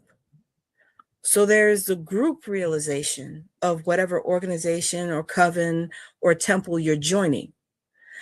But on the back end of it, there's also the personal one. So to a point, someone can't tell you exactly what you're supposed to be experiencing. They Mm, could give you like a cover of, okay, everybody who's been through this place has gone through this initiation, has gone through the mystic story, because basically you're living out a drama 9 times out of 10, is this point. But you're the protagonist, technically. mm, Technically, you're the protagonist. Who will tell the protagonist what they're supposed to be experiencing? No one can, yeah. because there's no one standing there, even the person initiating you, who's been through you every step of the way from birth to that point, if that makes sense. Yeah, no, I get that for sure. So to a point, they could tell you a general overview of what certain things are, but the key points, it's like that's your personal secret. That's how I view it. Yeah. That's your personal secret. And only you could get the full aspect for yourself through that initiation, through your own discovery, not through someone else telling you what you should have discovered, if that makes Yeah. sense. Yeah, I think like I'll use this as an example. One time, I won't say his name, but I had done an initiation, and they explained afterwards that the reason that they smacked you across the waist with the sword was to activate your chakra. I would appreciate maybe more stuff like that being told to me, because that was done on purpose to get her to actually do something. You know, I think there's more of it that they don't go over. Like, what was the point of doing X, Y, and Z? Like, because there was a reason why you did it. There's a reason what I got out of it. You know, maybe put both together and see what I get out of that now. They don't really explain to you like a lot of certain stuff. I don't think that they could touch on a little bit more. Like, what's the reason you make me go stand in the corner and hold a sword while somebody's reading a fucking poem for 15 minutes? There's probably a reason for that. Why is the sword straight and not fucking curved like it should be if I'm out in the desert? Is there something behind Oh, that? yeah, okay, there's You a know, point again, there, there's like certain things there that I think could also help maybe get an idea of like what you were really kind of involved in as well. I think maybe like I'll just for me, a lot of times like I would like to go back to the initiations because one, I've forgotten so much of them, and I wouldn't read ahead again this time. But there's like, I'll be totally honest with you, there is like, and not trying to give away too much, there's kind of a storyline in the first ones that I did. To me, it seems like there's like a storyline of what's going on. You're in the same area. I couldn't even tell you what the fuck that really is anymore. I don't even remember. And I'm sure see, there's a reason behind it. You know, there's something behind that. again, this is from other initiation, not necessarily this one, but usually they're from old texts, the storyline. Oh, yeah, yeah. Oh, these came, yeah, yeah. So what I found helped me in that is after the whole process is done and I'm processing as much, I go back and I read that story. Yeah. And sometimes it does. That's another thing most people don't realize is that sometimes things come back to you, not always immediately. You realize something years down the road. I personally think you on your path is all due to that experience, Mm. is all due to that wanting. Look what it produced, that wanting to understand more, Yeah. to know why you reacted a certain way, why certain things happened within your body and sometimes your life. And it puts you on the path of, I need to discover this. This is the part I say is missing in a lot of ceremonial magic. We just do the ritual for an outcome, but we don't understand the elements. So you go Very back. much what Dr. Angela was even saying today. Yes. Yeah. So it's like, again, since you brought that up, it's like understanding the core language. You got to go back and learn that language and to get the full effect. It'll probably just make the whole thing a little bit more interesting and beautiful, and more intense. You know? And there is a beauty. Yeah. That's the thing. You're enjoying your journey right now, aren't you? Yeah. No, for sure. No. I have the last year or so, I've really been able to get into a lot of stuff that I enjoy learning. And sharing, because Yeah, yeah, yeah. you enjoy learning it so much that you're sharing it with us. That's what we need more of on the social media instead of your Instagram and TikTok Yeah. magical practitioners. If I think it has something to do somehow with occultism and occult science and it interests me, I make a show out of it if it's worth it. You know, and so it's a win-win for me. I get to learn and I get to share it with other people. So that actually, you made me come up with a question for you. And I'm sorry if I put you on the spot. No problem. Have you ever ran into a topic that does not fall under the occult? Ooh. Uh, yeah, I mean, you probably could fit a lot of stuff in there. It just depends if I want to touch it or not. You know what I'm saying? But yeah, right. No, That's all. I mean, I probably could. I mean, I'm sure there's some true crime where it had nothing to do with occultism, but you know what I'm saying? Uh, no, but I think I hear what you're saying. Maybe what you're trying to get at, like, yeah, the occult is like, involved in a lot. It's Depends in what every aspect of our show it. lives.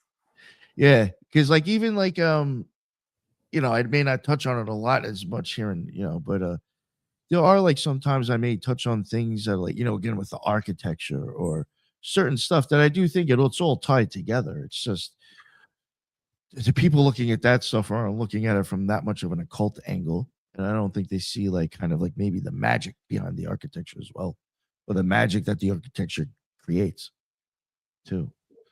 I think that's why sometimes you come up with these silly ideas of why you think they have pyramids or these structures, is because you don't even want to. Certain things can sound woo woo, but to an occultist, if there's some sort of science behind it, you might be like, wait, this might be possible.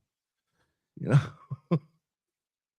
We need to start thinking like Yeah, that more. yeah. I think they're much more open minded to going down certain areas of possibility. So this is actually wasn't a topic we were going to bring up, but I have to ask: do you think that way of looking at this thing as an occultist is a dying art? Yeah.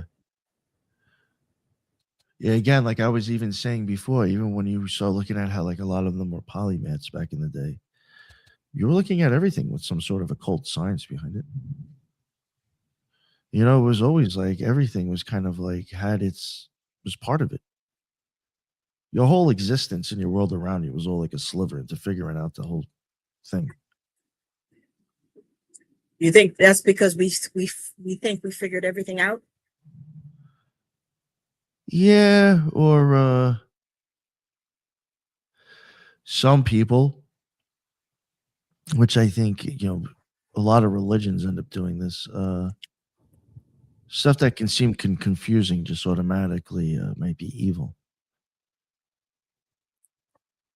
And so like there's been things that I've covered on my show that was like simply kind of just to show that there is like scientific reasons for things and it's not just demons.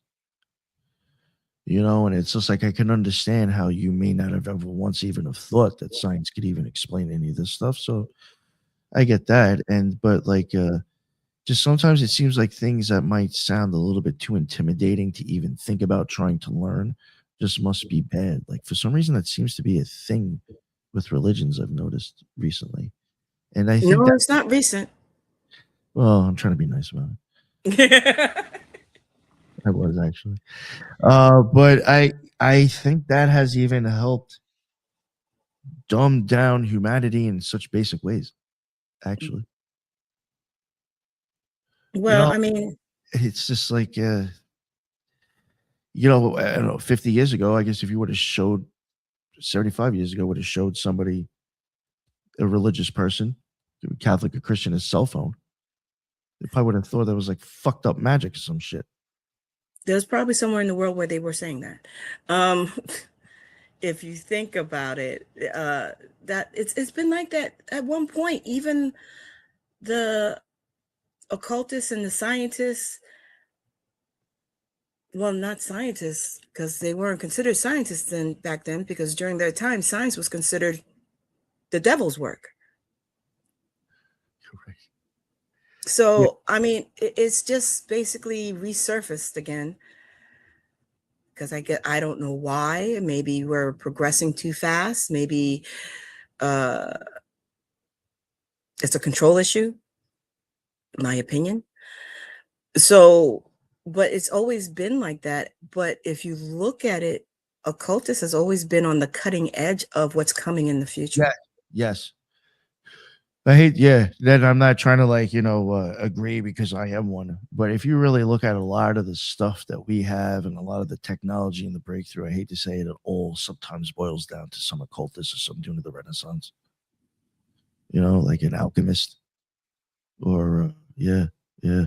It And really even just real quick, even with like the whole way we've ever looked at. Well, first off, gravity.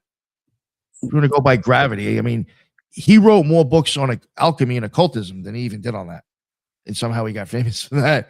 But then, like, even the planetary systems, anything that we have ever considered law has all come from an alchemist or an occultist. True. And I think the reason why the gravity thing was what took off is because it was the most acceptable during that time. Yeah, it was the most Because acceptable answer for something we still don't understand.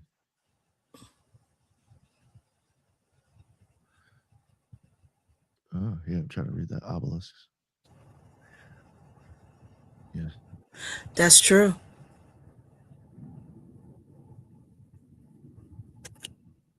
He's got a good point though.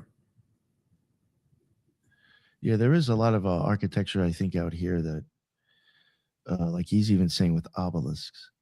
That's perfect example of what I was saying. Washington, D.C. Not even that. Architecture. Example of what I was getting at before, where it's not always dicks and demons. An obelisk, I don't know, maybe you don't realize this because you're kind of like away from the conspiracy community. It's always a dick.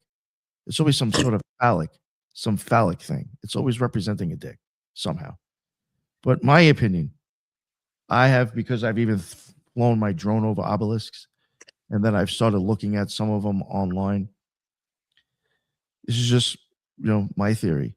If you start looking at the geometry around it and everything else around it, I'm starting to think that had something to do with power. Oh, it's a spike, energy spike. Conductor.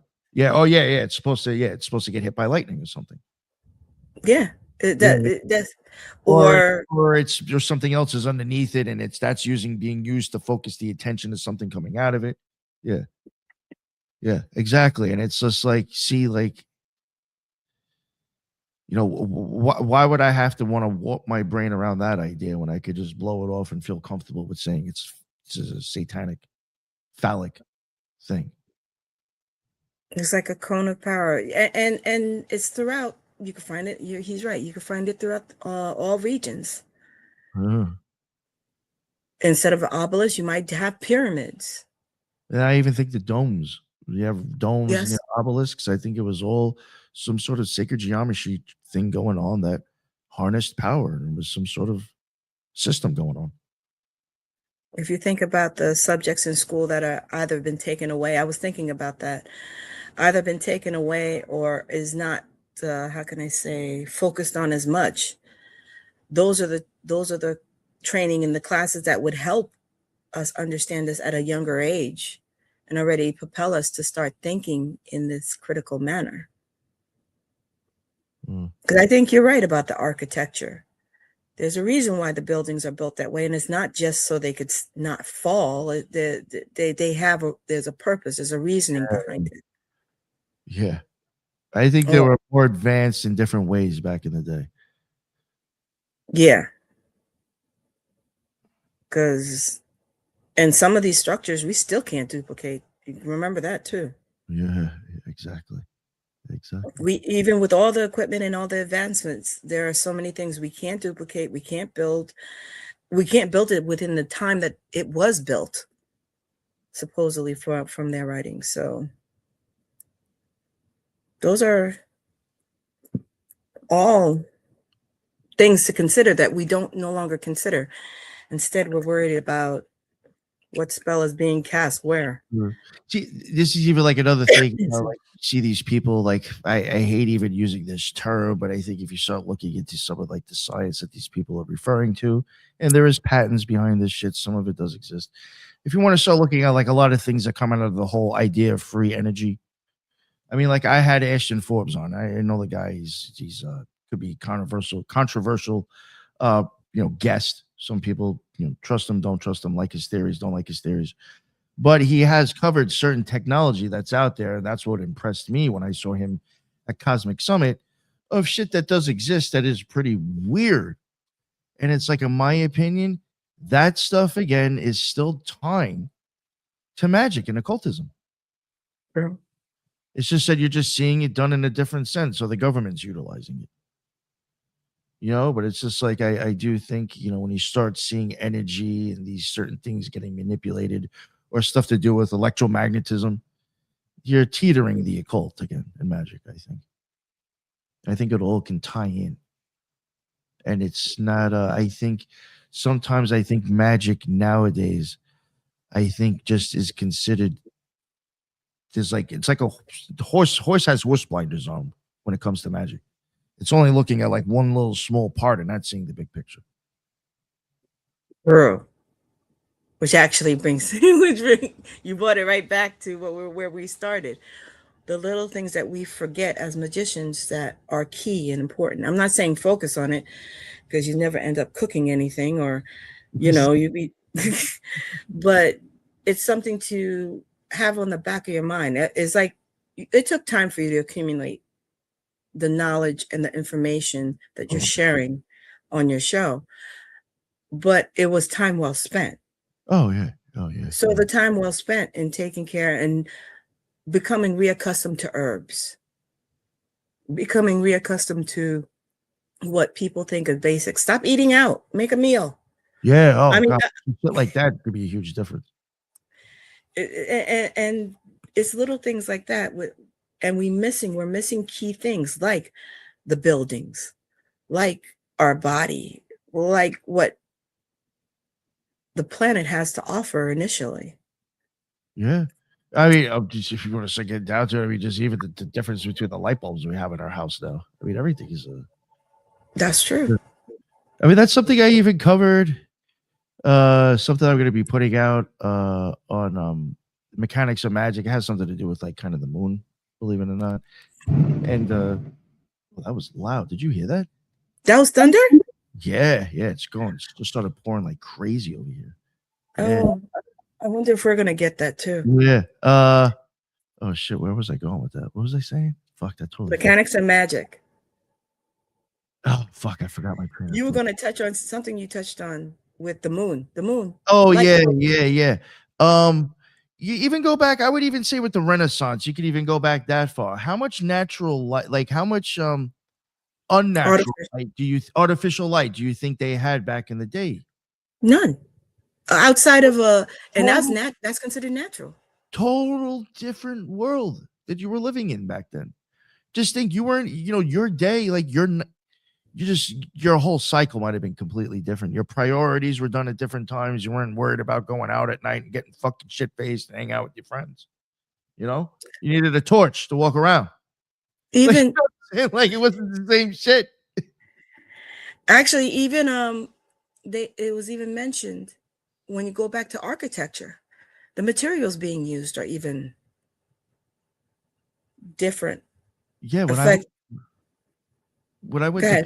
Pompeii, they when they built Pompeii, they knew that there was, I guess, certain shit that was reflective in the moonlight, and they put it in the streets as to make it look like lit up like little things. So like because commerce was getting, people wanted to keep moving and keep making money when it came to the dark. Like they didn't want to be stuck not being able to, keep their business going.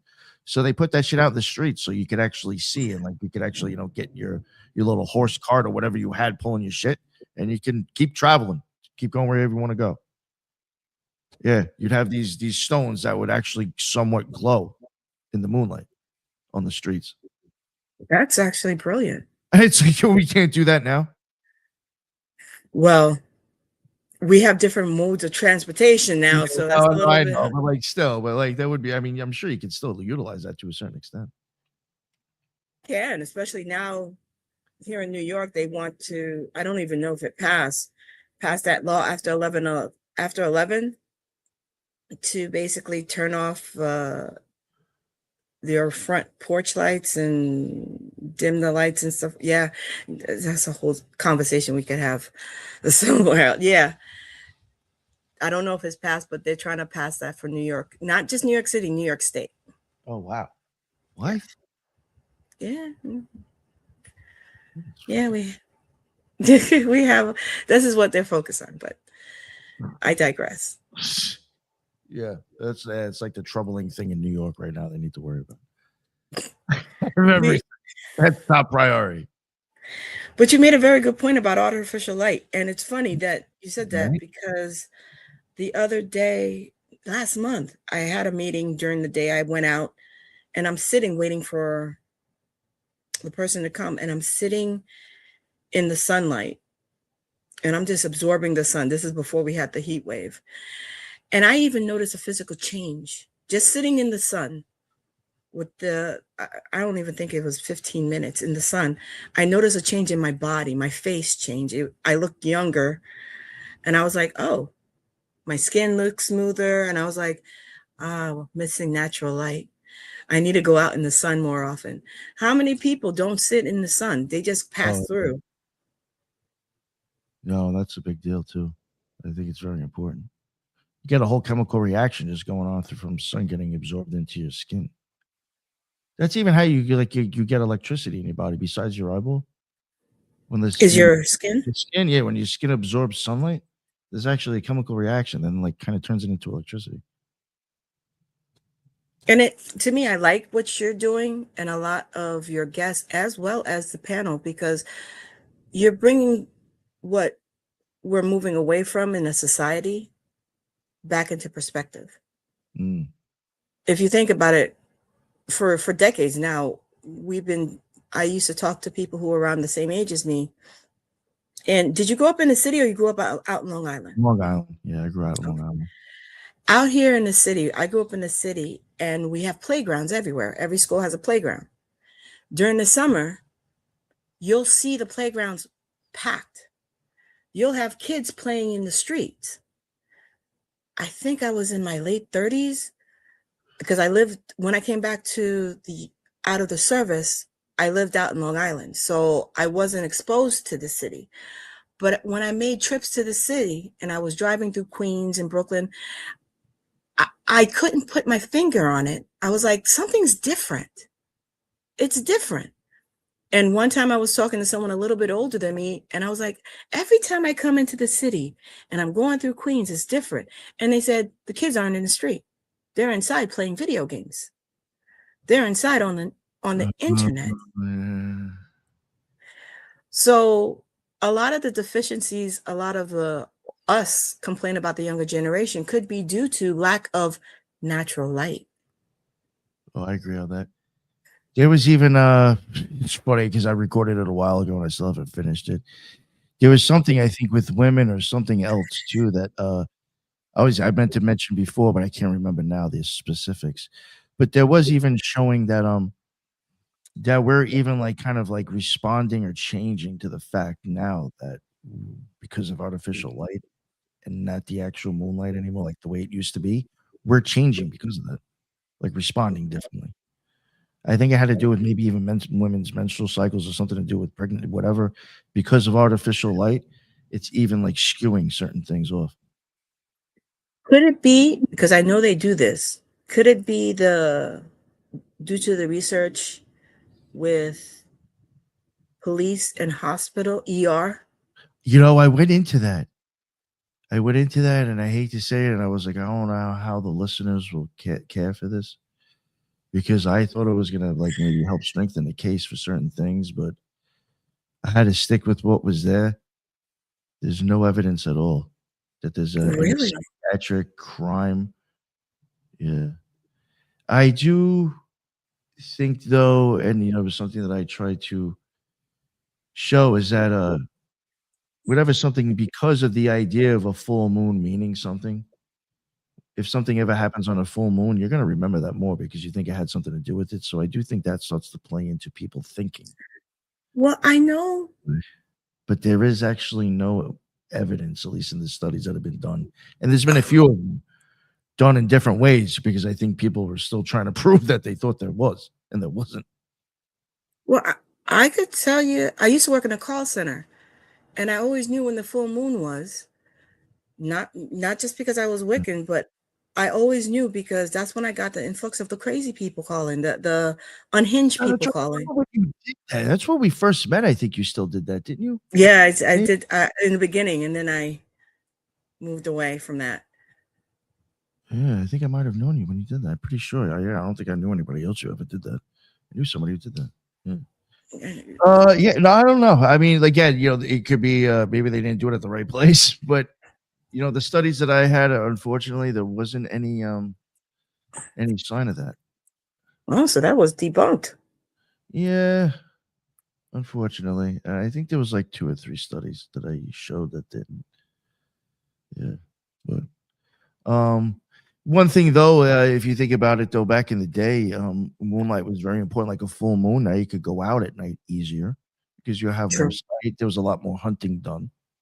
That was another thing that I've even mentioned in my male lunar gods is that sometimes the moon would be associated with a male deity because of the whole aspect, and now you can go out and hunt. You know, you can actually you have enough eyesight to where you can kind of, or your brain will just make it up anyway when it realizes it can't tell. You know, you can possibly see if that's a, you know, instead of I guess a deer instead of a dog. You know, whatever I'm getting at. You know, you there's enough light to where you can actually kind of hunt if you want.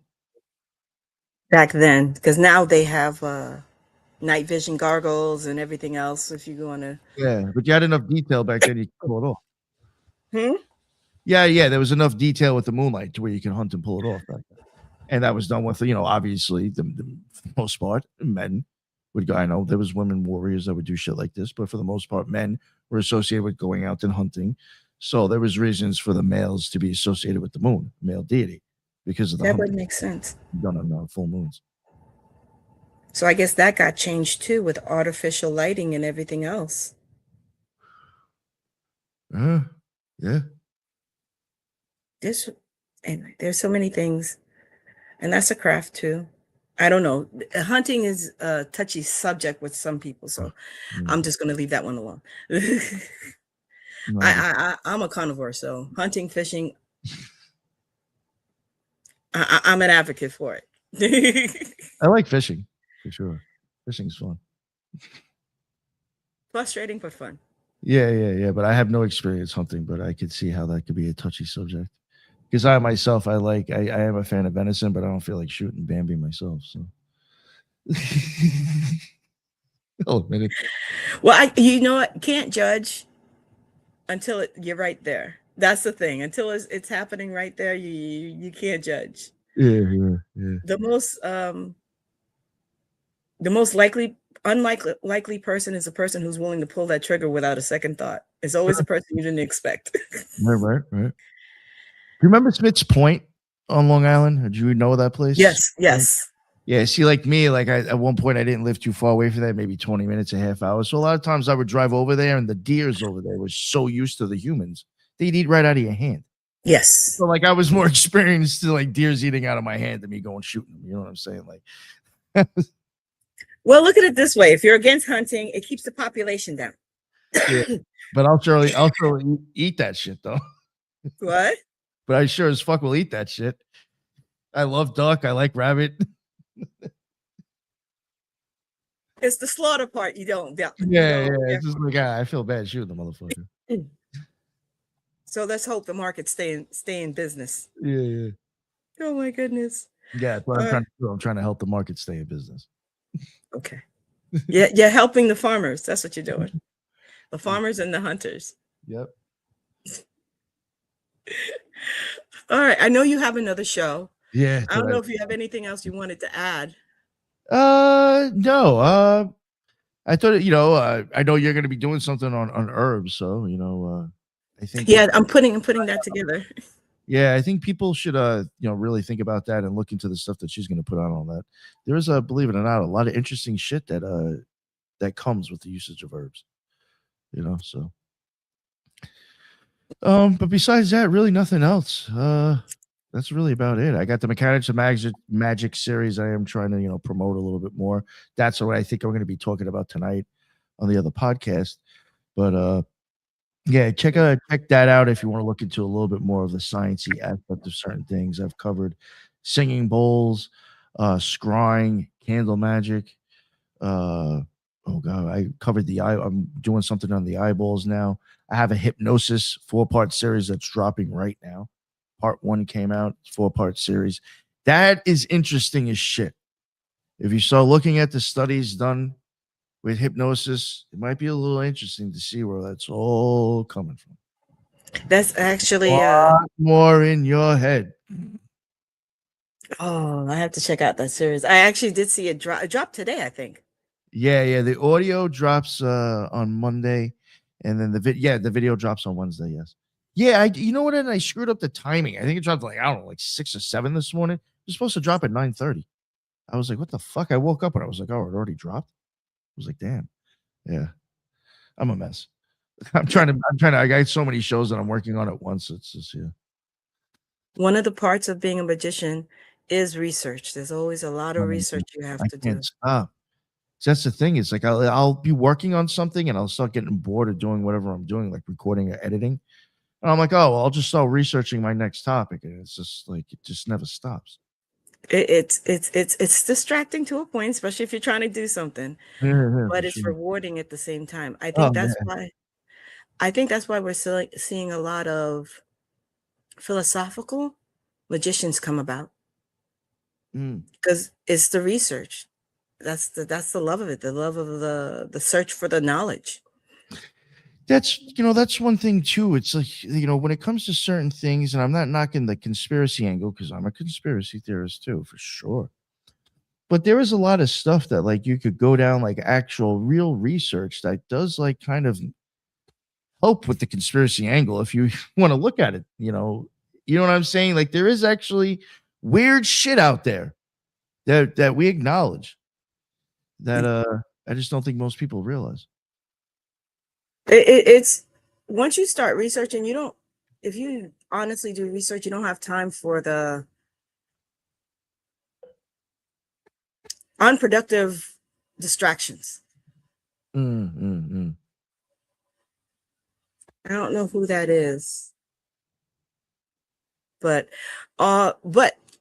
so you have that dropping, and what else do you have Yeah. dropping on your channel? Uh, I got life after death. I got stuff on sleep paralysis. I'm working on Delphi right now. Again, I'm working on the Eyeball series. I do have something. Saw somebody mention something in prayers. I'm gonna do probably it might be the next thing I was gonna work on was actually mantras and like kind of like repetitive spells. There's a bunch of science behind that and everything too about how that affects you and this and that. I was gonna do a show on that possibly. Have you looked into if along those lines the water experiment? Well, what do you mean? Oh, you mean with the emotions and shit? Yes, Yes. You know what? I have thought about that. I have because thought the about that because that shit is so fucking wild. Because I've looked into that, a long time ago.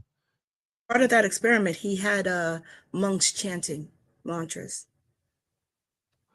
Yo, I have, but I'm gonna do it separately. After the repetition, that this one is, I think I call it the spell of repetition or whatever, but it has to do with prayers and mantras and stuff like that. I have a two-part show just, and I couldn't believe how many studies have been done on this, just on Om, going Om. Yo, Changes you. It changes your yo, body, it yeah, changes your yeah. I mind have and everything. 2 shows just on that. You could feel it when it just yes, I want to watch that show because that sound alone changes something and and not in a negative, well, not for me, not No, in a no, negative no. way. And it's very powerful, that one Yeah. sound. Maybe even look into that specifically. And like, I just think, it was just random. I don't think like there was any like mad science behind it being done. But I don't know about for you, but like for me, a lot of times when I would do the Gnostic Mass at the OTO, before you do it, sometimes you kind of like get in a circle and you'll do like some sort of vibratory thing together, and then you do like a little prayer, or whatever, or something. If I remember quickly, and then you do the Gnostic Mass, before you let everybody in. Everybody kind of does the little huddle, and a lot of times it was even a choice between Om or something else, and a lot of times we used to do Om. And That's I some don't know, when we used to synchronize all of us doing that, yo, I swear that shit, like you felt something vibrating through you. And I was like, yo, I was like, it's gotta be something on that itself. And just like, holy shit, there's actually been a fuck ton of studies on that. it's a very popular, just the word alone, just using that sound alone is very popular within every aspect of magic and every tradition. and it's very so I'll be very curious to see what you have discovered from Thank that. you. Yeah, yeah, yeah. No, very interesting stuff. Very interesting stuff. Oh, I even did one on singing bowls too. Yes. Yeah, sleep deprivation machines. I eventually I will culminate where like culminate, but like the ones that I really want to hit on the most, I do have a multi-part series just on sigils and tarot.